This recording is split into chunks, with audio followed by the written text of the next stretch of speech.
አብዛኛው ሰው እግዚአብሔር አብሮት እያለ የሌለ ይመስለው እግዚአብሔርን ድምጹን እየሰማው ግን በጣም የራቀው ይመስሏል። እግዚአብሔር በጣም ቅርቡ ሆኖ ሳለ በጣም ሩቅ ግን ይመስሏል። ለምን እንደዛ እንዲሰማን ቻለ ብለን መጠየቅ መቻል አለብን። እኛ እግዚአብሔርን ልናየው እና በህይወታችን ውስጥ መኖሩን ለመመርመር የመረጥንበት መንገድ ችግር። እኛ ክርስቲያናዊ ህይወትን ስንኖረው የምንፈተነውን ፈተና ክርስቶስ መፈተኑ አያስደንቅም? እስኪ አስቡት። የፈተናውን መልስ የምታውቁት ፈተና ውስጥ መቀመጥ ያስደንቃል? ከማስደነቅም ባለፈ ደግሞ ለምንድነው የሚፈተነው መልሱን ሲያወቀ ተብሎ ያሰኝ? የሰይጣን ትልቁ ጥበቡ ምንድነው? ትጥቅ ማስፈታት። ማንም ሰው ሰላም በሆነበት ጊዜ ላይ ጦርነት ይነሳል ብሎ ስለማያስብ ትላንትና ካሰለፈው ፈተና አንፃር አሁን ላይ ነገ ፈተና ይመጣል ብሎ ብዙ አይታጠቅ። ስለዚህ ያቺ የሰላምና የመረጋጋት ስሜት ብዙዎቻችንን ትላንትና ከተፈተንበት ፈተና ተጨምሮ ሌላ ፈተና ወደታች እንዲጥለን ያደርጋል። የሆነ ደረጃ ላይ ስንደርስ እናቆመዋለን። ከዚህ ደረጃ በላይ የማይጠበቅብን ይመስለናል። ከዚህ ደረጃ በላይ እግዚአብሔር የማይፈልግብን ይመስለናል። ግን እውነታው ስትመለከቱት እንድናድግ ይፈልጋል። ከእግዚአብሔር ጋር አብረው ለመኖር ቤቱ ስለገቡ ፈተናው ይቋረጣል ማለት አይደለም። ይቀጥላል። አሁን ሰይጣንን ፈተናውን እያጠነከረው ነው የሚመጣ። አንዳንድ ወንድም እህቶቻችን ክርስቲያኖች የሆንን ማለት ነው ይሄንን ህይወት የማንፈልገው ለምን መሰላል? እየበረታን ስንመጣ የሰይጣንን ፈተና እየበረታ ስለሚመጣ ቀዝቀዝ ባረገው እሱ ምን ያደርግልኛል ብለን እናስባለን። አይቀዘቅዝም በፍጹም። ሰይጣን ክርስቶስን የፈተነውን ፈተና ነው ሰይጣን እኛን የሚፈትነን። እውነት ያልሆኑ ብዙ ነገሮችን እውነት እንደሚመስሉ አድርጎ ማሳየት፣ ብንሰግድላቸው እግዚአብሔርን ሊያሳጡን የሚችሉ ብዙ ነገሮችን ብንሰግድ እሱን የምናገኘው አስመስሎ ያመጣብን። እኛ ለዓለም የተሰጠነን። በነገራችን ዓለም ልታመጣብን የምትችለውን ፈተና ለመቀበል ዝግጁ ሆነን ለማለት። ስለሚመጡብን ፈተናዎች በሙሉ የምንፈራና የምንሸበር መሆን አይጠበቅብንም ክርስቲያናዊ ህይወት ያለን ሰዎች ከሆነ።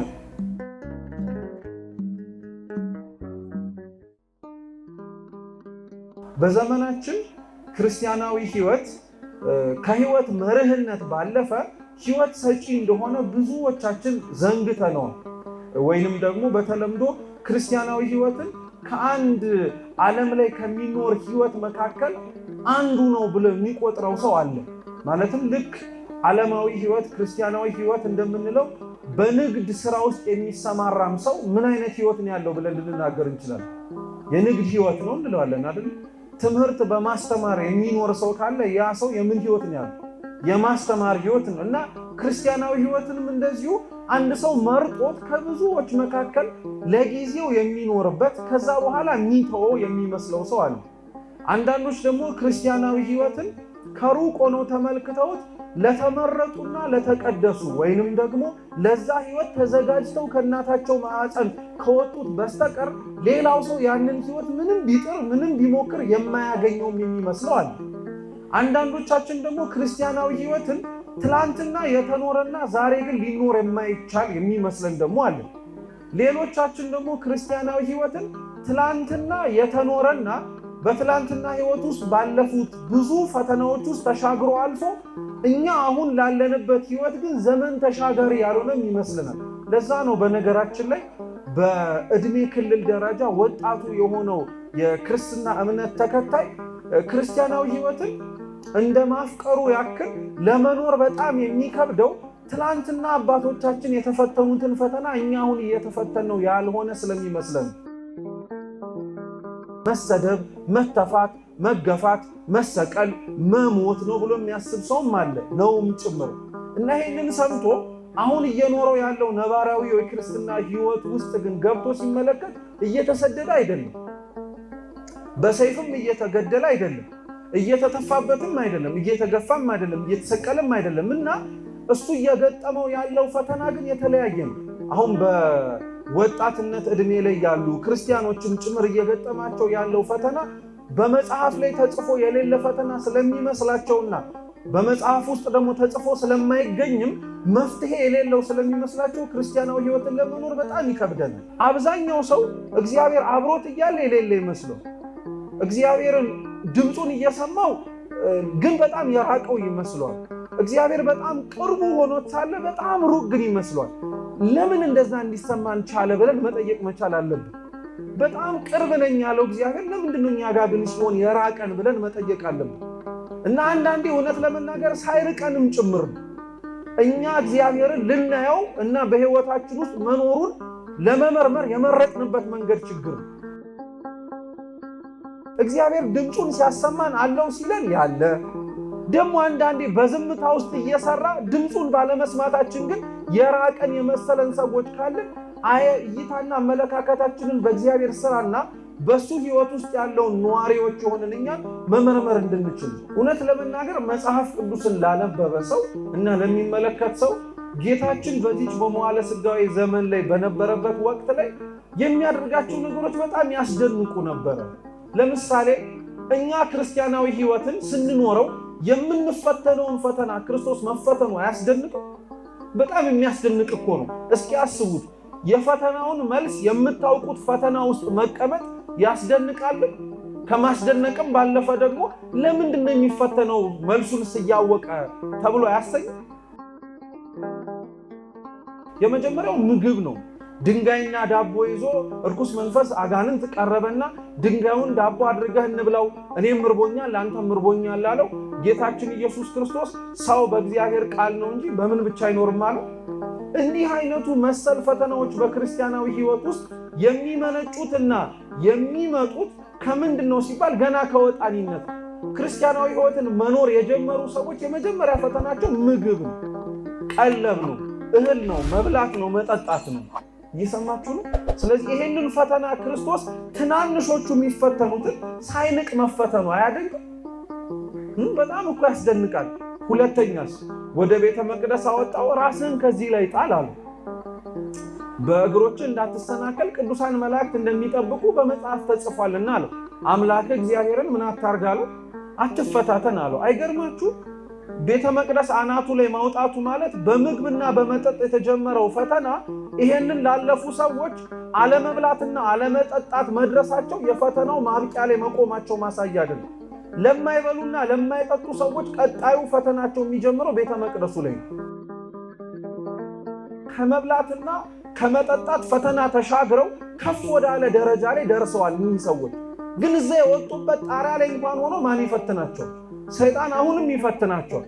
ክርስቶስን ሲፈትነው ያንም ፈተና ማሸነፍ ችሎ ያሸነፈው ግን እንደ መጀመሪያው ሁሉ ይሄ ፈተና እኔን አይመጥነኝም ከማለት ግን አምላካችን የተፈተነበት ምክንያት ምንድነው ብትሉ፣ አንዳንዶቻችን በክርስቲያናዊ ህይወታችን ውስጥ የአንዳንድ ፈተናዎቻችንን አልፈን የሚሰማን የጸጥታና የእርጋታ ስሜት አለ።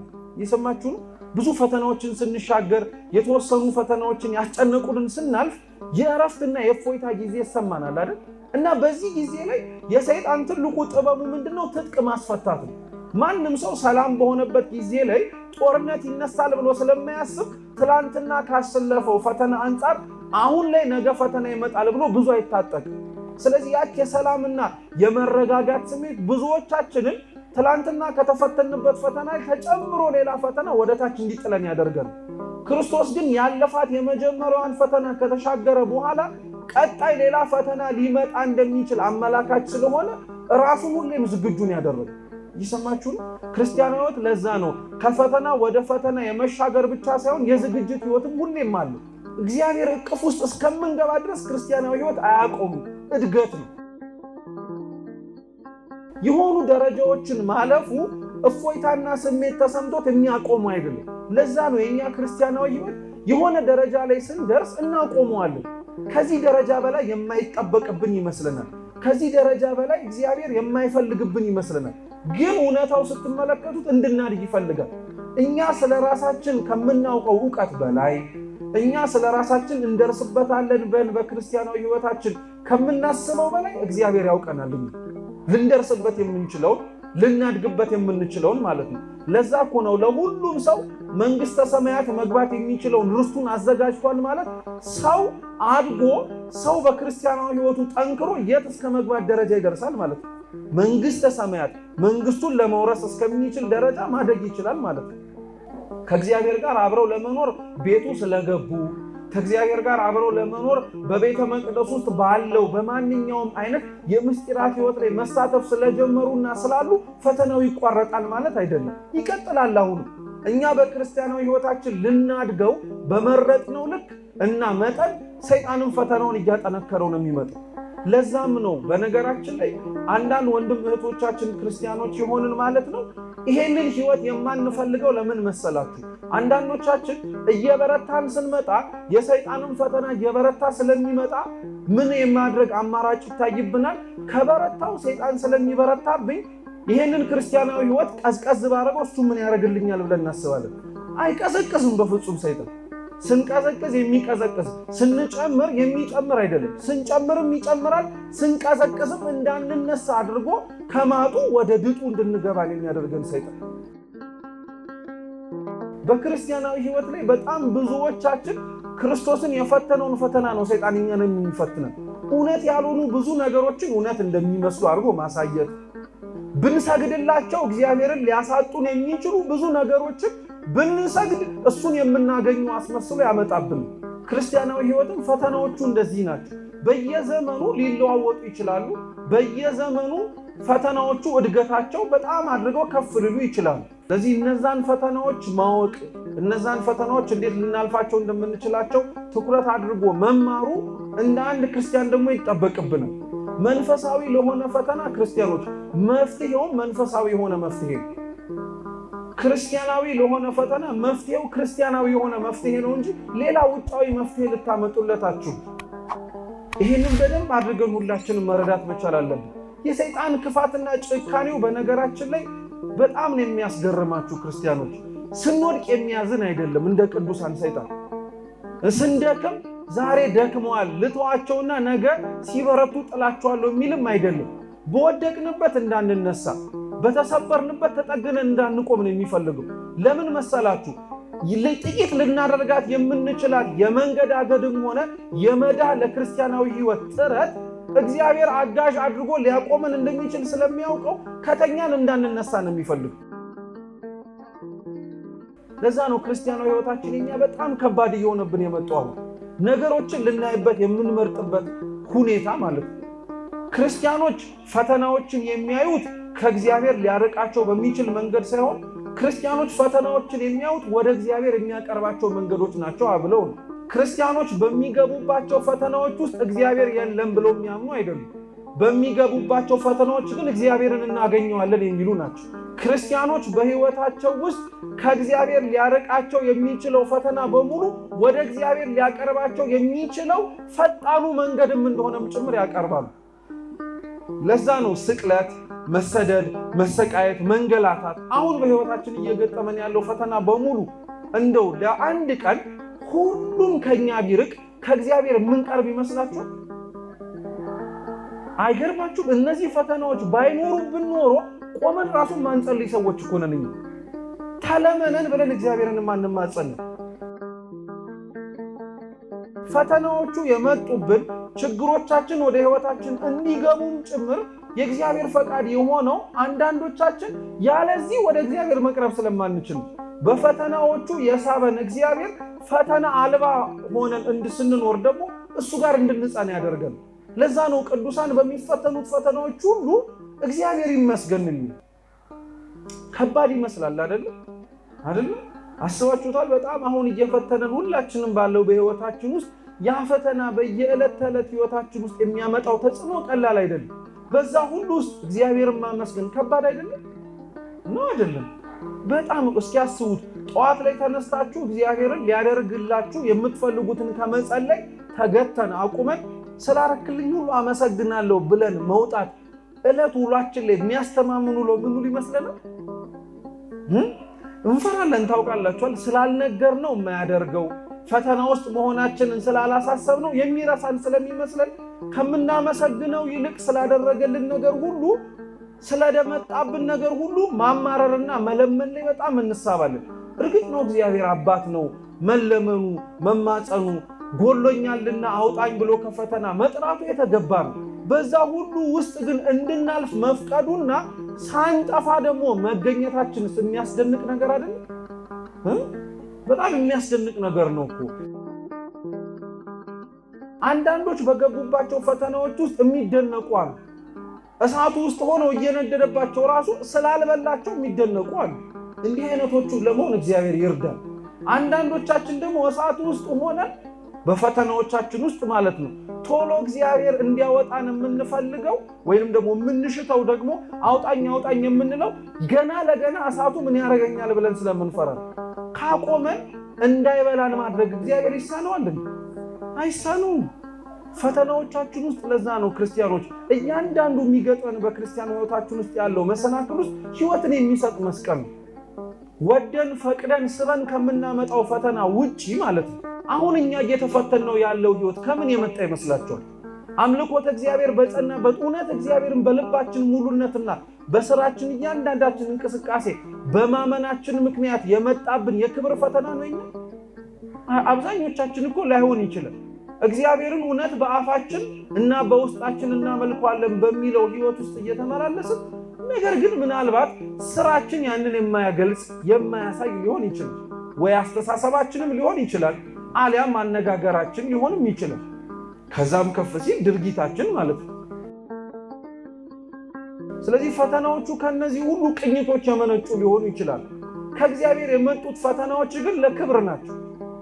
ከእግዚአብሔር ሊመጡ የሚችሉት ፈተናዎች ግን በፍጹም ለሐሳር ለውድቀት ያንን ሰው ክርስቲያናዊ ሕይወቱን ለመኖር ካለው ሊያወጣውና ሊያሰናክለው ሊሆን የሚችል የለም። ለዛ ነው እግዚአብሔር አምላክ ፈተናዎችን ሲያመጣ አብረው የምንችልበትንም ጥንካሬ ያንን ፈተናዎችን ልናልፍበት የምንችለውንም ቀዳዳና መንገድም ማን ያዘጋጃል? እግዚአብሔር ያዘጋጃል። ክርስቲያናዊ ሕይወት እንዲህ ሲኖር ውጤታማነት ያለው ትርፋማነት ያለው በውስጡ ለሚኖሩትም ሰዎች እነሱ በእግዚአብሔር ብርሃንነት ውስጥ እየታዩ በእነሱ ብርሃን ውስጥ ደግሞ ሌላውንም ደግሞ ወደ እግዚአብሔር የሚስቡ ለመሆን የታደሉ ሊሆኑ ይችላሉ።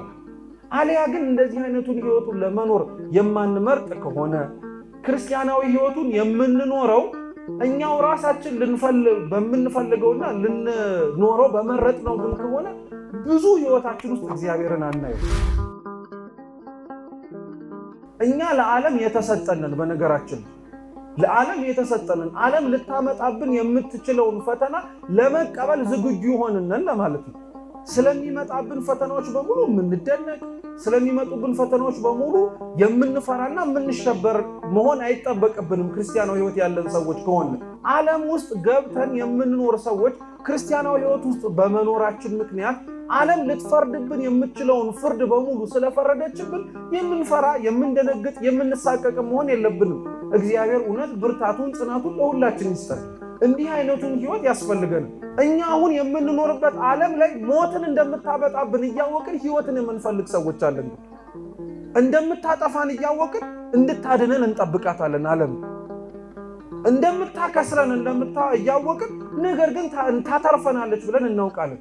ምን ማለት ነው? በሌላ አገላለጽ ጌታችን ከእናንተ መካከል ማን ነው ስንዴ ዘርቶ ኮሽም የሚያነሳው ብሏል አይደል?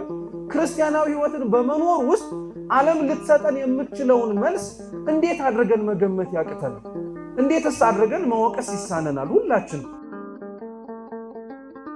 ስለዚህ ዛሬ ጥሎን ያለ በጣም ብዙ ፈተና የጣሉን ዛሬ ነው እንጂ ነገ ብቻ አይደለም። የሆነ ቀን ላይ ፈተናዎቹን ተጋፍጠን ከእግዚአብሔር ጋር ለማለፍ ከሞከርን ከጣርን ጥቂቱን ነገር ለእግዚአብሔር አምላክ ለማድረግ የአቅማችንን መሞከር ከቻልን እግዚአብሔር ምን ያደርጋል ማለት ነው? ያስነሳል ማለት ነው። አምላካችን ቅዱስ እግዚአብሔር የተማማርነውን ሁሉ በልቡናችን ሰሌዳ ይጻፍልን፣ የተማርነውን ለሕይወት ያድርግልን። ወስብሐት ለእግዚአብሔር።